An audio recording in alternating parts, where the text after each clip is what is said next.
people, it's almost like people who have those kinds of experiences are the ones who tell about those kinds of experiences. And if you haven't had one, there's nothing to report, so you never hear about it. Ergo lies the beauty of these arguments. Like I hear a lot about NDEs, for example, right? Like this is something which is very difficult near-death experiences. To confirm. Yes, I'm sorry, near-death experiences. I know what you meant.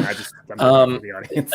This is something that's very difficult to confirm. Like if you have a near-death experience, all you can do is describe it. And it seems like all we're doing here is also sort of describing those last moment thoughts that we're having right before the oh shit moment, right? Maybe even moments after the oh shit moment. And what we're doing here is it's by all accounts, it seems like we're trying to determine whether or not we were justified in believing those thoughts right before the oh shit moment and right after the oh shit moment. Now, granted, I'm with you guys. Total horseshit. Like there's a rhyme and a reason why we have these oh shit moments. But one of the arguments that you're going to hear from theists, at least that I hear from theists, is that there's a sort of ubiquity here, that people that are in these moments tend to have a shared similar experience. Yeah. Right. So if you were to say that your experience differed from theirs, which it does, and that most people tend to experience, well, by all accounts anyway, it appears to be the case. This is probably the argument that theists would make, that people in their last moments have those through the tunnel thoughts where they see the light flash before their eyes and it seems to confirm their beliefs.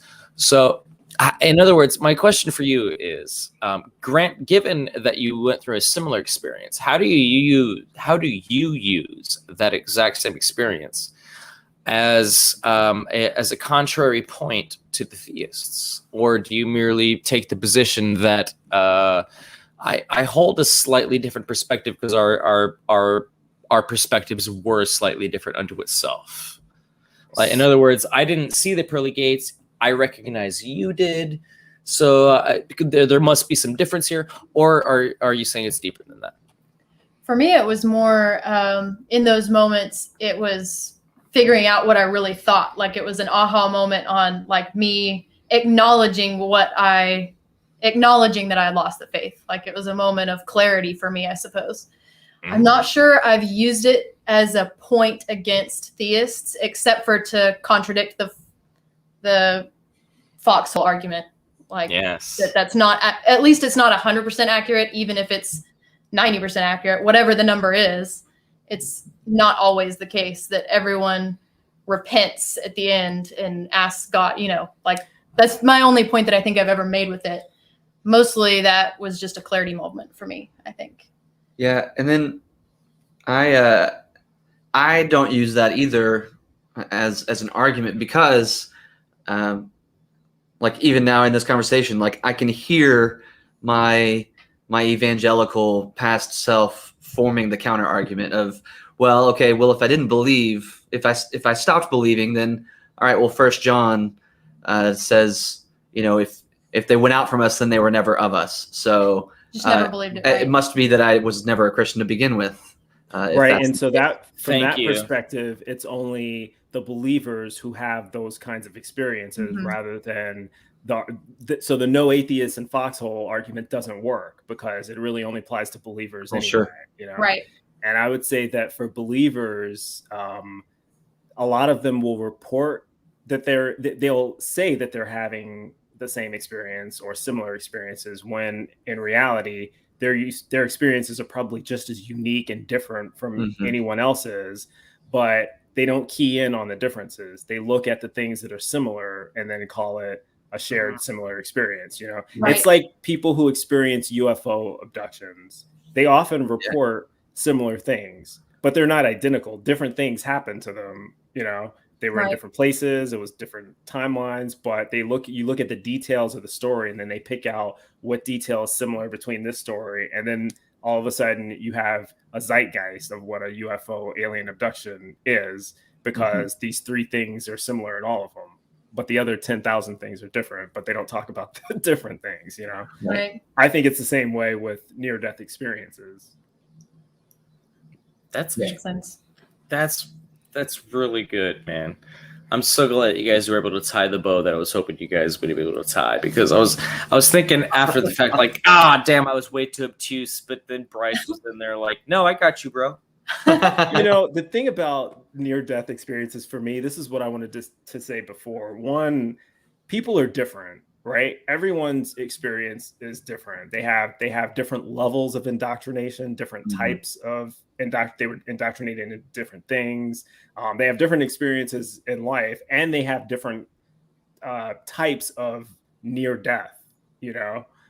So whatever they report seeing is going to be influenced by their level of indoctrination and the type of thing that they were, and their level of doubt and the event that happened to them. All of that is so different. It is virtually impossible for two people to have near-death experiences that are so similar to each other that you would be rationally justified in concluding that this is representative of an objective reality. Right. I think that that's silly. And the other thing about near-death experiences, and I hear Matt Dillahunty making this point a lot, a near-death experience is different from a death experience. Absolutely. Being near death means that your brain is still working. Death means brain death, right? No one has ever had a death experience and come back to report that experience. There have been situations where people's hearts have stopped and they flatline. I mean, I'm married to someone who has flatlined before in a horrible accident, and he didn't have a near-death experience. Either time. Wow, your partner almost died twice, and he doesn't remember. It was either. from the same accident. Wow. Oh, yeah. okay. Once in the ambulance, and then another time on the operating table, and then they were able to resuscitate him. Wow. But Praise science. Pardon? Praise science. Praise science. Yeah, praise medicine. But yeah, no, he didn't report having any. In fact, he has no memory of. He only has memory of the events leading up to the accident. It's a long story. It was an elevator accident of all things in a foreign country. So. Oh my God. Wow. Yeah. So their standards of building are a little bit different. But anyway, he survived. But he only has recollection of entering where the elevator was, and then waking up in the hospital like 3 days later. So there was no near-death experience, even though he literally flatlined a couple times. That's interesting.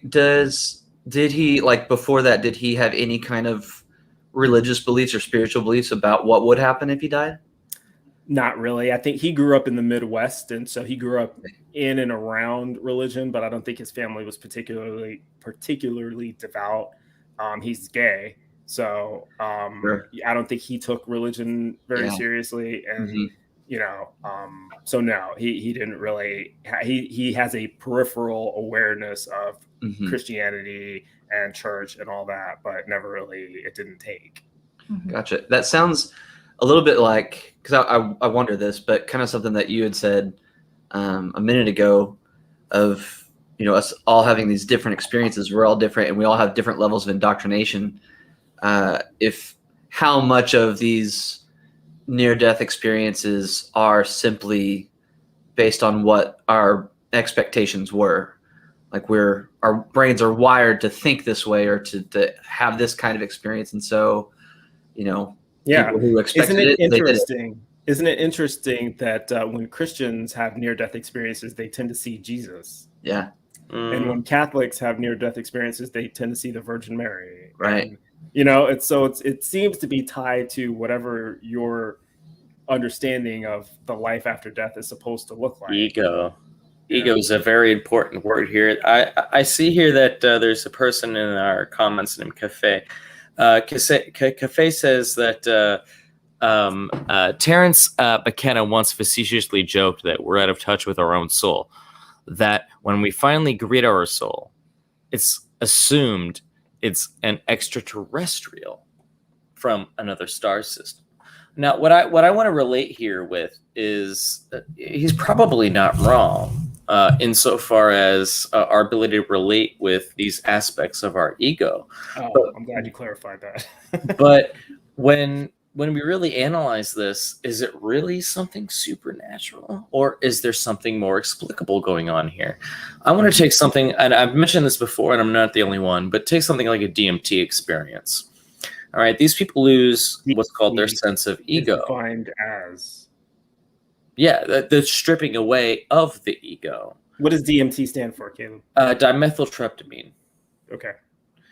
Sorry. And no, I'm sorry. Dimethyltryptamine is a highly potent hallucinogenic drug, probably the most hallucinogenic drug that we're aware of. However, there are very common experiences that occur when on this drug, and these experiences can be defined as and described as religious experiences. These people seem to come in contact with entities from other dimensions. The colloquial term, I believe, is elves for these creatures, or jesters, or something to that extent. But I believe elves is the colloquial. And what's essentially happening here is the human brain is disconnected from its own sense of ego. So when it's interpreting all of its normal information, it's segregating ego from its normal sense of ego, and the two don't seem to comport at the same time while under this mode. That is to say, when you're on dimethyltryptamine, when you're smoking this drug. And because of that fact, it appears to be the case that when these entities, which I would hope we could agree are merely just subconscious versions of yourself, because this is just a drug-induced state, it appears to be the case that when these entities are communicating with you, that this communication is coming from an outside source, that we couldn't possibly be the origin of this communication. This is the phenomenon which is described by so many people who have been on a DMT experience, and it's not just DMT.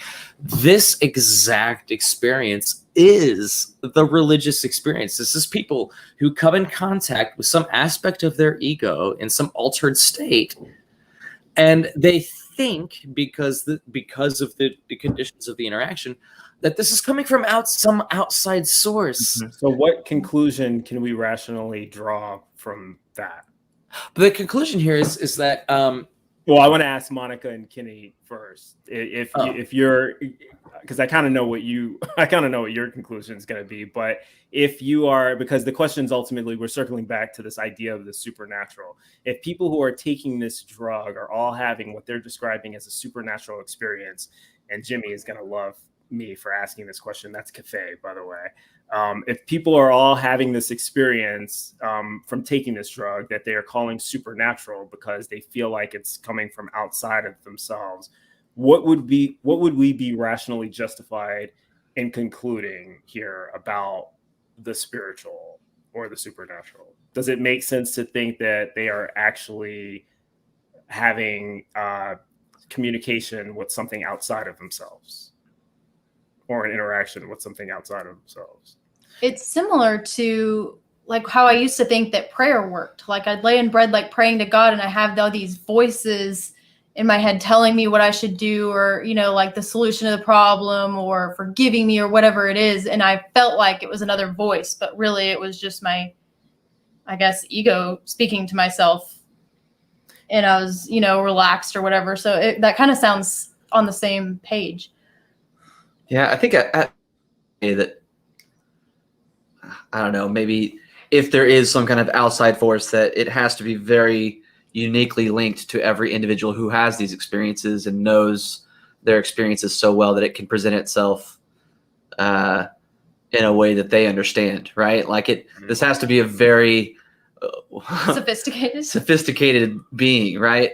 So more likely, right? It's how's this for sophistication? The being that you're referring to is your own ego, so of course it's sophisticated. Yeah, it's difficult to decipher why we think we believe what we believe unto itself. So to imagine that we have these beliefs that seem inexplicable isn't too horribly surprising to me.